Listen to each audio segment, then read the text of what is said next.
வணக்கம். ஜோதிடர் சேலம் உமாராணி. இன்றைய பதிவு இன்னைக்கு பார்க்குற பதிவு என்ன அப்படின்னா, கோடிகளில் வருமானம் ஒன்று பற்றி பார்க்கலாங்க. இப்போ கோடிகளில் சம்பாதிக்கணும், கோடிகளில் சம்பாதிக்கக்கூடிய யோக அமைப்பு இருக்கணும் அப்படின்னா அவங்களுக்கு சில கிரக அமைப்பு இருக்கிறவங்களுக்கு கோடிகளில் சம்பாதிக்கக்கூடிய யோகம் உண்டாக்கக்கூடிய அமைப்பு. இப்போ எல்லாருக்குமே பாருங்க, கோடிகளில் சம்பாதிக்கணும், கோடீஸ்வரனும் ஆகணும், யோகம் எண்ணம் எல்லாருக்குமே இருந்துக்கிட்டே தான் இருக்கும். ஆனால் எல்லாராலையும் முடியுமா? அவங்களுக்கு பாருங்க, இந்த கிரக அமைப்பு இருக்கிறவங்களுக்கு சில விதமான அமைப்பு இருந்தால் மட்டுமே தான் அவங்களுக்கு கோடிகளில் வருமானத்தை ஈட்ட முடியும், கோடீஸ்வர யோகத்தையும் கொடுக்குங்க. சரிங்களா?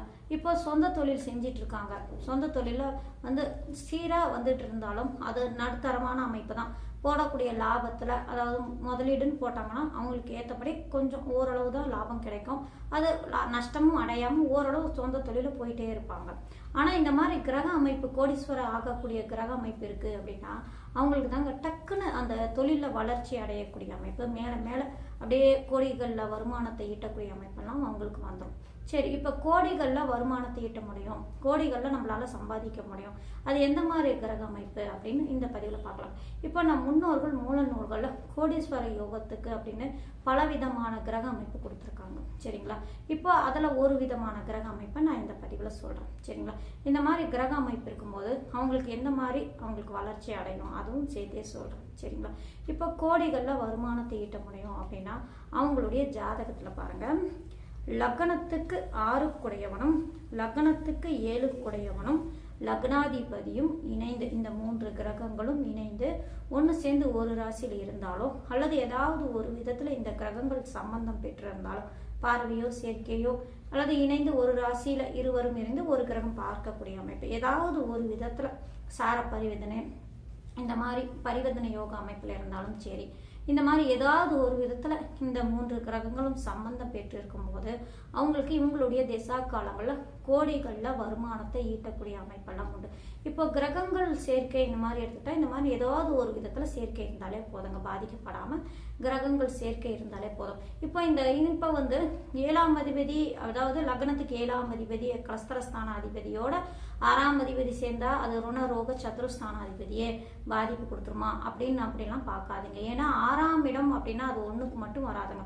ஒரு பாவம், ஒரு பாவாதிபதி அப்படின்னு எடுத்துக்கிட்டா அது மட்டுமே தராது, அதுக்குண்டான யோகமும் நம் முன்னோர்கள் கொடுத்துருக்காங்க. அந்த யோகத்தையும் கொடுக்கக்கூடிய அமைப்பெல்லாம் சேரக்கூடிய அமைப்பெல்லாம் அந்த ஜாதகருக்கு உண்டாயிடும். இப்போ 6ஆம் அதிபதி சேர்ந்துட்டாலே அது ருணரோக சத்ருஸ்தானாதிபதி அப்படின்னு எடுத்துக்காதீங்க.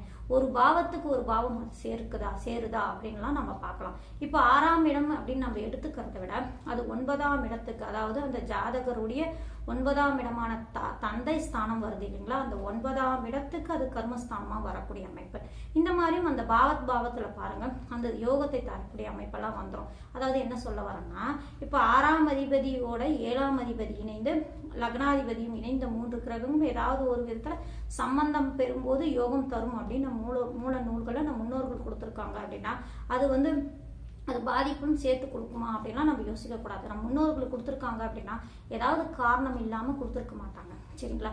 இப்போ இதை இந்த மாதிரி அமைப்புலையும் நம்ம எடுத்து பார்த்தோம்னா அது நம்மளுக்கு புரியக்கூடிய அமைப்பு. இப்போ யோகத்துக்கு கிரகம் கொடுத்துட்டா அந்த பாவத்துக்குள்ள போய் பாருங்க, அது நம்மளுக்கு தெளிவா புரியக்கூடிய அமைப்பெல்லாம் வரும். அதாவது இப்போ நான் சொன்னேன் இல்லைங்களா, 9ஆம் இடத்துக்கு 10ஆம் இடமான இந்த 6ஆம் இடமாக வரும்.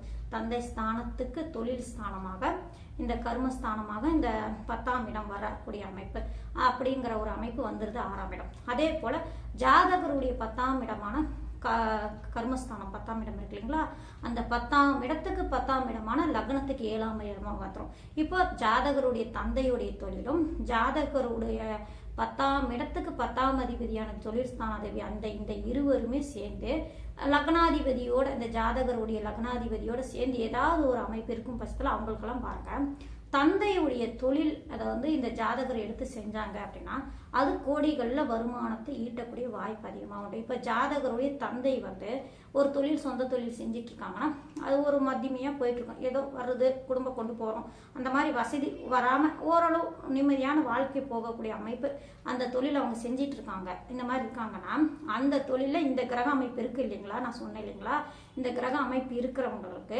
அவங்களுடைய தந்தையுடைய தொழிலை இவங்க எடுத்து செஞ்சாங்கன்னு வச்சுக்கோங்களேன், அவங்களுக்கு பாருங்க மலன்னு கோடிகளில் வருமானத்தை ஈட்டுவாங்க.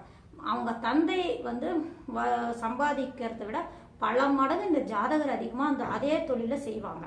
நல்ல வசதி வாய்ப்பு வரக்கூடிய அமைப்பு, குடும்ப முன்னேற்றம் இன்னும் அதிகமாகக்கூடிய அமைப்பெல்லாம் வருது அப்படின்னா இந்த மாதிரி கிரக அமைப்பு நம்மளுக்கு கண்ணுக்கே தெரியாம கிரக அமைப்பு உட்காந்துருக்கு பாத்தீங்களா. இந்த மாதிரி கிரக அமைப்பு இருக்கும் பட்சத்துல தான் அவங்களுக்கு தந்தையுடைய தொழில வளர்ச்சி அடையக்கூடிய அமைப்பெல்லாம் அந்த ஜாதகருக்கு வரக்கூடிய யோகம் எல்லாம் உண்டாகக்கூடிய இருக்குங்க. சரிங்களா. இப்ப நம்ம முன்னோர்கள் சொல்றாங்க அப்படின்னா ஒரு அர்த்தம் இல்லாம சொல்ல மாட்டாங்க. சரிங்களா.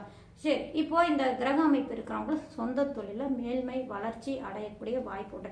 அது மட்டும் இல்லைங்க, இந்த கிரக அமைப்பு இருக்கிறவங்க தந்தை தொழில் செஞ்சாதான் வளர்ச்சி அடைவாங்களாம் அப்படின்னு அது மட்டும் இல்லை. இந்த மாதிரி தந்தை தொழில் எடுத்து செஞ்சாங்கன்னா கோடிகள்ல வருமானத்தை ஈட்டுற மாதிரியே இவங்களுக்கு பாருங்க பார்ட்னர் போட்டு தொழிலை செஞ்சாங்கன்னு வச்சுக்கோங்க, அவங்களுக்கும் நல்ல வளர்ச்சி அடையக்கூடிய தொழில மேல மேல வளர்ச்சி அடையக்கூடிய கோடிகள்ல வருமானத்தை ஈட்டக்கூடிய அமைப்பு. ஏன்னா லக்னத்துக்கு 7ஆம் இடம் பார்ட்னர்ஷிப்பை குறிக்கக்கூடிய இடம் இல்லைங்களா, கிளஸ்தர்தானம் அப்படின்னு மட்டும் இல்லாம இந்த மாதிரி சொந்த தொழில பார்ட்னர் போட்டு தொழில செஞ்சா வளர்ச்சி அடைவாங்களா அப்படின்னா லக்னத்து 7ஆம் இடத்தை தான் நம்ம எடுத்து பார்ப்போம். அந்த 7ஆம் அதிபதியும் லக்னாதிபதியும் சேர்ந்து உக்காந்து இருக்கும் பட்சத்துல இந்த மாதிரி அமைப்புல இருக்கும் பட்சத்துல அவங்க பார்ட்னர் போட்டு தொழில் செய்யறாங்க அப்படின்னா அதுலயும் தொழில நல்ல வளர்ச்சி அடையக்கூடிய ஜாதகம் நான் என்னுடைய வாழ்க்கையில என்னுடைய அனுபவத்துல நான் பார்த்திருக்கேன். இந்த மாதிரி அமைப்புல எல்லாம் இருக்கக்கூடிய அமைப்புலையும் பார்த்திருக்கேன். சரிங்களா. இந்த மாதிரி இருக்கிறவங்களுக்கும் சொந்த தொழில பார்ட்னர் போட்டு தொழிலை செஞ்சாலும் கோடிகள்ல வருமானத்தை ஈட்டக்கூடிய அமைப்பெல்லாம் வந்துருங்க. நல்ல வளர்ச்சி. சரி, பார்ட்னர் போல மனைவி வந்ததுக்கு அப்புறம் அவங்களுடைய மனைவியோ அல்லது கணவரோ திருமணத்துக்கு பிறகு அவங்கள பார்ட்னரா வச்சு கூட அவங்க தொழில ஈடுபடலாம். நல்ல கோடிகள்ல வருமானத்தை ஈட்டக்கூடிய அமைப்பெல்லாம் வந்தோம். இப்ப கோடிகள்ல வருமானத்தை ஈட்டக்கூடிய அமைப்பு கிரக அமைப்பு அப்படின்னு முன்னோர்கள் மூல நூல்கள்ல யோகமா கொடுத்துருக்காங்க அப்படின்னா இந்த கிரக அமைப்பு லக்னத்துக்கு 6ஆம் அதிபதியும் 7ஆம் அதிபதியும் லக்னாதிபதியும் ஏதாவது ஒரு விதத்துல சம்பந்தம் ஏற்பட்டு ஒரு ராசியில் இருக்கக்கூடிய அமைப்புல இருக்கும் பட்சத்துல இவங்களுடைய தேசம் நடக்குதுன்னா அவங்கள கோடிகள்ல வருமானத்தை ஈட்டக்கூடிய வாய்ப்பு அதிகமாக உண்டு. நன்றி, வணக்கம்.